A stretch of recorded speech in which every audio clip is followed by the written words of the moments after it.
Quand on songe à la philosophie de langue française qui a marqué la seconde moitié du XXe siècle, il y a toujours une image qui s'impose et qui a beaucoup fait pour sa popularité, celle des luttes sociales et politiques dans lesquelles elle s'est engagée, sinon même risquée, voire aventurée.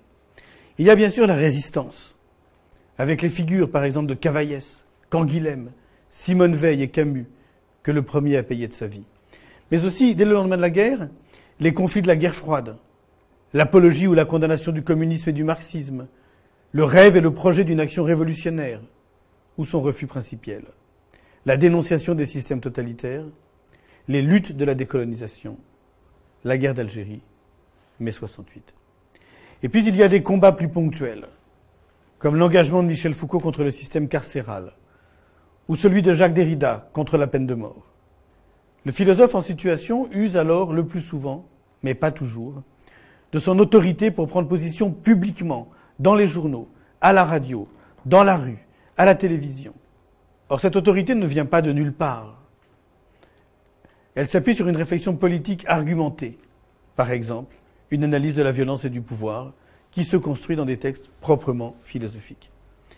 Il faut même aller plus loin, et je passe ici la parole à Frédéric, avec qui nous allons vous proposer ce cours. En effet, comme Marc vient de le dire, il est impossible de séparer les engagements des philosophes de leur philosophie, c'est-à-dire non seulement de leur pensée politique, prise en un sens étroit, mais de l'ensemble de leurs idées, y compris les plus profondes, celles qui ont fait, elles aussi, leur célébrité, leur importance, et parfois les malentendus qui ont entouré la philosophie du XXe siècle en France.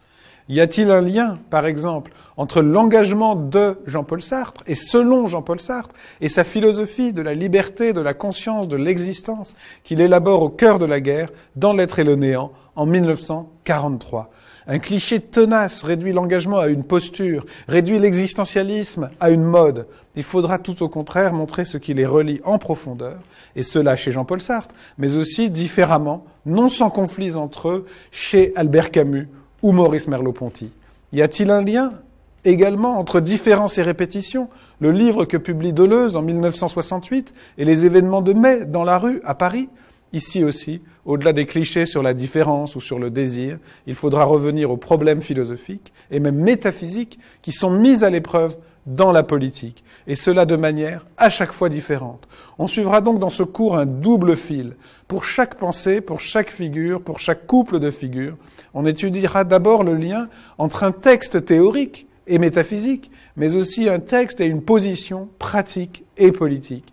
Cela aura un autre effet, celui de dépasser les clichés qui entourent trop souvent ces auteurs sur ces deux plans, et celui donc de retrouver leur diversité, leur singularité, celle de chacun, mais aussi leurs oppositions, les conflits entre eux, qui ont marqué cette histoire, qui ont fait son importance sur le moment, au cours du siècle, et aujourd'hui encore.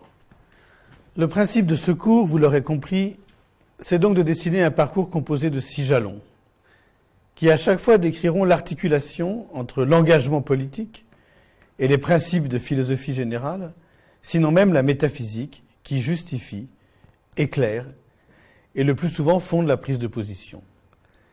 Il n'impose pas de prérequis particuliers.